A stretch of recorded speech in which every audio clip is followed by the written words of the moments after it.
అది జనరేట్ చేయాలంటే కూర్చొని చాలా స్క్రిప్ట్ బేస్డ్ గా ప్లాన్ చేయాలి. సిద్ధు బాడీ లాంగ్వేజ్ యాక్టింగ్ ఎలా ఉంది? మొదలు డిజెట్ ఏమో నచ్చలేడు. సిద్ధు మెచ్యూర్డ్ పర్ఫార్మెన్స్ చూడాలి. అది చేయండి కనెక్ట్ అయిన వాళ్ళు బాగా కలుగుతారు.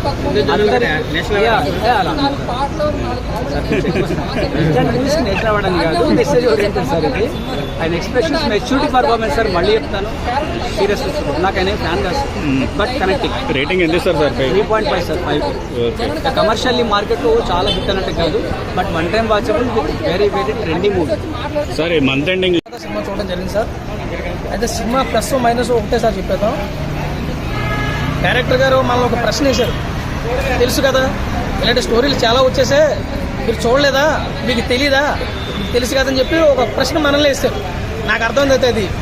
అయితే డైరెక్టర్ గారి కోసం ప్లస్ పాయింట్ ఏంటంటే, ఎంత చిన్న సినిమాలైనా ఒక 10-15-20 మంది ఆర్టిస్టులు పెట్టి సినిమాలు తీసేస్తున్నారు.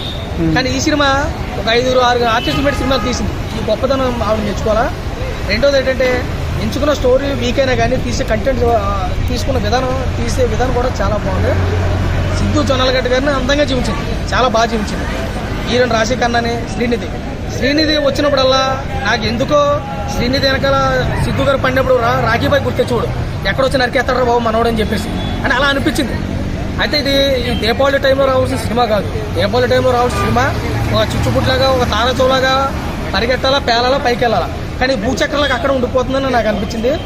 ఆ సినిమాలో మనం చూసుకుంటే తమన్ మ్యూజిక్ కొంచెం ప్లస్ అనిపించింది. బాలకృష్ణ సినిమాకి ఎంత గట్టిగా అయితే కొడతారో, మొన్న వచ్చిన ఓచి సినిమాకి ఎంత గట్టిగా అయితే బ్యాక్గ్రౌండ్ మ్యూజిక్ ఇచ్చారో, పెద్ద సినిమాలకి పెద్దగానే వాయించాలా, చిన్న సినిమాకి చిన్నగానే కొట్టాలని ఇది ఒకటే తమన్ గారు బాగా ఆలోచించే చేశారు. మ్యూజిక్ అయితే ప్లస్ అయింది. యాక్టింగ్ పరంగా అందరూ ఒక మిట్టే దక్కించారు. వైవార్ష గారు కామెడీ అయితే పండించాడు గట్టిగా, తక్కువ ఇచ్చినా కానీ ఎక్కువగానే చేశాడు, కళ్ళతో కామెడీ చేశాడు. ఇది ఒక మెచ్చుకోవచ్చు. లాస్ట్ అన్నపూర్ణమ్మ అయితే లాస్ట్ కామెడీ చేసిన కొంచెం మోటివేషన్ కూడా ఇచ్చుకుంది. ఓవరాల్గా సినిమా బ్లాక్ బాస్ట్లో సూపర్ హిట్ అయితే కాదు, కానీ average movie, one time watchable. అంటే ఫ్యామిలీ పరంగా చూడాల్సిన సినిమా, ఎక్కడ కూడా మిస్యూజ్ అయితే లేదు. అవుట్ ఆఫ్ రేటింగ్ ఈ సినిమాకి అయితే 2 నుంచి 2.5 వరకు అయితే మనం ఇవ్వచ్చు. రెగ్యులర్ మూవీ కాకపోవడం వల్ల కొంచెం మైనస్, స్టోరీ కొంచెం వీక్ అంతే. డైరెక్షన్ అదే తీసుకునే విధానం బాగుందన్న. డైరెక్షన్ ఫస్ట్ నుంచి లాస్ట్ వరకు కూడా ఫ్రేమ్స్ అన్ని కూడా చాలా చక్కగా చూపించాయి. అంటే లేడీ డైరెక్టర్ లేడీ స్టోరీని తీసుకుంటారు. ఇప్పుడు జనాలు ఏం ఆలోచిస్తారంటే, పండగ టైంలో సినిమా వస్తుందంటే ఊపున్న సినిమా కోరుకుంటాడు. ఇది మంచి సినిమా అయినా కానీ ఈ టైంలో వదలకూడదన్నది నా ఉద్దేశం. అంతే. Thank you. సెకండ్ హాఫ్ కొంచెం అన్కన్విన్సింగ్గా ఉంది, యాక్సెప్ట్ చేయలేము, క్లైమాక్స్ యాక్సెప్ట్ చేయలేదు నేనైతే. డైరెక్షన్ లేడీ కదా, అదే ఫస్ట్ హాఫ్ బాగా డీల్ చేశారు, సెకండ్ హాఫ్ కొంచెం ఇదయ్యాడు. సిద్ధు ఏమన్నా నేను సిద్ధు సినిమా కాదు, మేము తెలుసుకున్నాం ఇలాంటి సినిమా చూసి ఎప్పుడు ఇలాంటి సినిమా రాకూడదని. అలాగే సిద్ధు గారు కూడా తెలుసుకోవాలి స్టోరీలు యాక్సెప్ట్ చేయకూడదని. ఎందుకంటే సినిమా పరంగా ఒక యావరేజ్ మూవీ అండి. ఎందుకంటే స్టోరీస్ కొన్ని పరంగా పక్కన పెడితే హర్ష గారు కామెడీతో మాకు సినిమాలో ఓవరాల్ కనిపించింది. అన్నపూర్ణ కూడా కామెడీ బాగుంది సినిమాలో, తమరన్న బీజిఎం బాగుంటుంది సినిమాలో. ఈ 3 బాగుంటాయి సినిమాలో. ఇక మిగతా అంతా సిద్ధు గారు యాక్టింగ్, డాన్స్ లో కొంచెం ఇంప్రూవ్మెంట్ కనిపించింది మాకైతే. గత సినిమాలతో పోలిస్తే బెటర్ అవుట్పుట్ ఇచ్చాడు. డాన్స్ లో కావచ్చు, లేదా ఒక సైకో క్యారెక్టర్ లో యాక్షన్ అనేది చాలా బెటర్ అవుట్పుట్ ఇచ్చాడు. జీవించాడనే చెప్పాలి ఆ క్యారెక్టర్ లో. బట్ సినిమా వరకు చూసుకుంటే నిరంజన్ గారు తీసుకున్న పాయింట్ కావచ్చు, లేదంటే స్క్రీన్ ప్లే కావచ్చు, కొంచెం రొటీన్గా బోరింగ్ వెళ్ళింది. సెకండ్ హాఫ్ అయితే మాత్రం ఫస్ట్ హాఫ్ ఓకే, న్యాచురల్గా ఇంట్రెస్ట్గా అనిపిస్తుంది, కామెడీ ఉంటుంది, హర్ష గారు కామెడీ బాగుంటుంది. అంటే ఒక చేసుకున్న పిల్లానికి తన ఎక్స్ వచ్చి పెట్టిన కంటే ఎలా ఉంటుందని ఒక సీన్ ఉంటుంది ప్రీ ఇంటర్వెల్లో. ఆ సీన్ అయితే మాత్రం మాకు బాగా అనిపించింది. బట్ సెకండ్ హాఫ్ ఏంటంటే కొంచెం వాళ్ళిద్దరి మధ్యన శక్తి అంత నలిగిపోతుంది అనేది అల్టిమేట్గా మనకు చూపించే ప్రాసెస్ అది. బట్ ఆ ప్రాసెస్ ఎలా తయారైందంటే ఆఖరికి వాళ్ళ ముగ్గురు కలిసి మమ్మల్ని ఇబ్బంది పెట్టే విధంగా థియేటర్లో మాకు క్రియేట్ అయిందనమాట. సో ఓవరాల్గా నా వరకు చూసుకుంటే ఒక యావరేజ్ మూవీ అండి. ఎందుకంటే సిద్ధు కోసం వచ్చారండి సినిమాకి, కానీ సినిమా కోసం మాట్లాడుకుంటే జస్ట్ కొంతవరకు అక్కడక్కడ ఎంజాయ్ చేస్తారు. ఓవరాల్ గా చూసుకుంటే ఒక యావరేజ్ మూవీ చూసిన ఫీల్ అయితే వస్తుంది అనమాట. పని మానుకుని వచ్చేంత సినిమా అయితే కాదు, కానీ టైం పాస్ గా ఒకసారి హ్యాపీగా చూడొచ్చు. Thank you. కదా ట్రైలర్ చూసి కనెక్ట్ అయి వచ్చానండి. యాక్చువల్గా ట్రైలర్ కట్ వచ్చేంత వరకు కూడా ఆ మూవీ ఇంత ఇంపాక్ట్, అంటే ఆ ట్రైలర్ అంత డిఫరెంట్గా ఉంటుంది అనుకోలేదు, క్లాసికల్ అన్నట్టుగా అంటే. బట్ ట్రైలర్ కనెక్ట్ చేసింది. మూవీలో కూడా ఒక పాయింట్ మీద తీసాడు, మనం లేడీస్ ఎక్కడ దొరకకూడదని, లాస్ట్ వరకు కూడా దొరకకుండా బ్యాలెన్స్ చేస్తాడండి. But classical trendy movie yeah, దీని దగ్గర బాగా బ్యాలెన్స్ చేస్తారు. సెకండ్ హాఫ్ మ్యూజిక్ ఎలా ఉంది? తమన్ యాజ్ యూజువల్ అండి. తమన్ గారు లేకుంటే ఇంకొంచెం పిక్చర్ మైనస్ అయ్యేది. బట్ సిద్ధు కూడా బీజిఎం తగ్గట్టు కరెక్ట్ ఎక్స్ప్రెషన్స్ ఇచ్చాడు. మేకప్ కూడా లేకుండా ఫస్ట్ హాఫ్ లో బాగా ఎక్స్ప్రెషన్స్ బాగా ఎలివేట్ చేశారు. ట్రయాంగిల్ లవ్ స్టోరీ అండి, ట్రయాంగులర్ లవ్ స్టోరీ అండి. ఒక విధంగా అన్ని జోన్లు మిక్స్ అవుతాయి, బట్ ప్రెజెంటేషన్ లో మీనింగ్ వేరే వచ్చేస్తుంది. లాస్ట్ మరి ఎవరికి న్యాయం చేస్తాడే, ఎవరికి అన్యాయం చేస్తాడు ట్రయాంగిల్? ఇట్స్ నాట్ న్యాయం అండి, it's about the maturity. Last రాశిఖన్నాతోనే మనం చెప్పకూడదండి, మనం చూడాలి. But class classical movie one time watchable 3.5. Orange vibes ఏమైనా వచ్చాయా? ఆరెంజ్ వైబ్స్ లో మధ్యలో మీరు ఎలా తెలుసుకున్నారు అంటే ఒక చిన్న ఫీల్ వైబ్ వస్తుంది, చిన్న ఒక 10 సెకండ్స్ అనిపిస్తుంది, అంటే గర్ల్స్ తో పని చేసే జనరేట్ లో ఈజ్ ద రైట్ ప్యాటర్న్ అనిపిస్తుంది, బట్ మళ్ళీ డైవర్ట్ అవుతుంది. లేడీ డైరెక్టర్ కదండి రేజా గారు, అప్రిషియేట్ చేయాలండి. సెకండ్ హాఫ్ లో ఒక 10-15 మినిట్స్ ఓన్లీ డిస్కషన్ సీన్స్ నడుస్తూ ఉంటాయి. అది జనరేట్ చేయాలంటే కూర్చొని చాలా స్క్రిప్ట్ బేస్డ్ గా ప్లాన్ చేయాలి. సిద్ధు బాడీ లాంగ్వేజ్ యాక్టింగ్ ఎలా ఉంది? మొదలు డిజిటల్ ఏమైనా నచ్చలేడా? గ్లోయింగ్ అండి అసలు సిద్ధు మెచ్యూర్డ్ పర్ఫార్మెన్స్ చూడాలి. అది చేయండి, కనెక్ట్ అయిన వాళ్ళకి బాగా కలుగుతుంది. నేషనల్ అవార్డ్ అని కాదు, మెసేజ్ ఓరియంటెడ్ సార్ ఇది.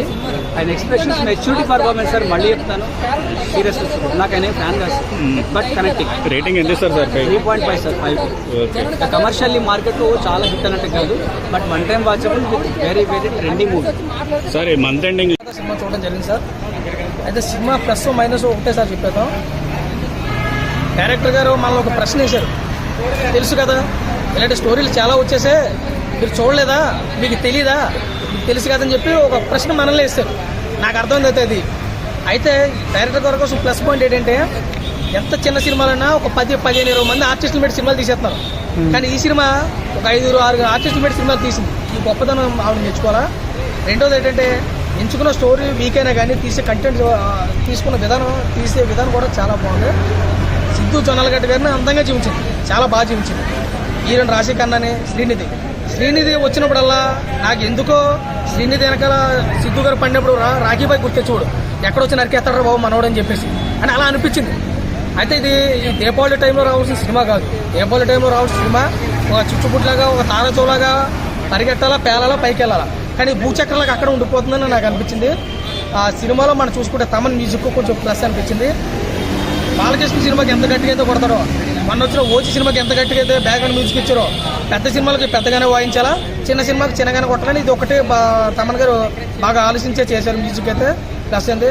యాక్టింగ్ పరంగా అందరూ ఒక మెట్టే దక్కించారు. వైవార్ష గారు కామెడీ అయితే పండించాడు గట్టిగా, తక్కువ ఇచ్చినా కానీ ఎక్కువగానే చేశాడు, కళ్ళతో కామెడీ చేశాడు, ఇది ఒక మెచ్చుకోవచ్చు. లాస్ట్ అన్నపూర్ణమ్మ అయితే లాస్ట్ కామెడీ చేసిన కొంచెం మోటివేషన్ కూడా ఇచ్చుకుంది.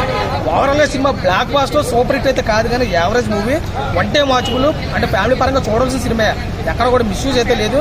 అవుట్ ఆఫ్ 5 రేటింగ్ ఈ సినిమాకి అయితే 2 నుంచి 2.5 వరకు అయితే మనం ఇవ్వచ్చు. రెగ్యులర్ మూవీ కాకపోవడం వల్ల కొంచెం మైనస్, స్టోరీ కొంచెం వీక్ అంతే. డైరెక్షన్ అదే తీసుకునే విధానం బాగుందన్న. డైరెక్షన్ ఫస్ట్ నుంచి లాస్ట్ వరకు కూడా ఫ్రేమ్స్ అన్ని కూడా చాలా చక్కగా చూపించాయి. అంటే లేడీ డైరెక్టర్ లేడీ స్టోరీని తీసుకుంటారు. ఇప్పుడు జనాలు ఏం ఆలోచిస్తారంటే, పండగ టైంలో సినిమా వస్తుందంటే ఒక ఊపున్న సినిమా కోరుకుంటాడు. ఇది మంచి సినిమా అయినా కానీ ఈ టైంలో వదలకూడదన్నది నా ఉద్దేశం. Thank you. సెకండ్ హాఫ్ కొంచెం అన్కన్విన్సింగ్గా ఉంది, యాక్సెప్ట్ చేయలేము, క్లైమాక్స్ యాక్సెప్ట్ చేయలేము నేనైతే. డైరెక్షన్ లేడీ కదా, అదే ఫస్ట్ హాఫ్ బాగా డీల్ చేశాడు, సెకండ్ హాఫ్ కొంచెం ఇదయ్యాడు. సిద్ధు ఏమన్నా నేను సిద్ధు సినిమా కాదు, మేము తెలుసుకున్నాం ఇలాంటి సినిమాలు చూసి ఎప్పుడు ఇలాంటి సినిమాలు రాకూడదని. అలాగే సిద్ధు గారు కూడా తెలుసుకోవాలి ఇలాంటి స్టోరీలు యాక్సెప్ట్ చేయకూడదని. ఎందుకంటే సినిమా పరంగా ఒక యావరేజ్ మూవీ అండి. ఎందుకంటే స్టోరీస్ కొన్ని పరంగా పక్కన పెడితే హర్ష గారు కామెడీతో మాకు సినిమాలో ఓవరాల్ కనిపించింది. అన్నపూర్ణ కూడా కామెడీ బాగుంది సినిమాలో, తమరైన బీజిఎం బాగుంటుంది సినిమాలో, ఈ 3 బాగుంటాయి సినిమాలో. ఇక మిగతాదంతా సిద్ధు గారు యాక్టింగ్, డాన్స్ లో కొంచెం ఇంప్రూవ్మెంట్ కనిపించింది మాకైతే. గత సినిమాలతో పోలిస్తే బెటర్ అవుట్పుట్ ఇచ్చాడు. డాన్స్ లో కావచ్చు, లేదా ఒక సైకో క్యారెక్టర్ లో యాక్షన్ అనేది చాలా బెటర్ అవుట్పుట్ ఇచ్చాడు. జీవించాడనే చెప్పాలి ఆ క్యారెక్టర్ లో.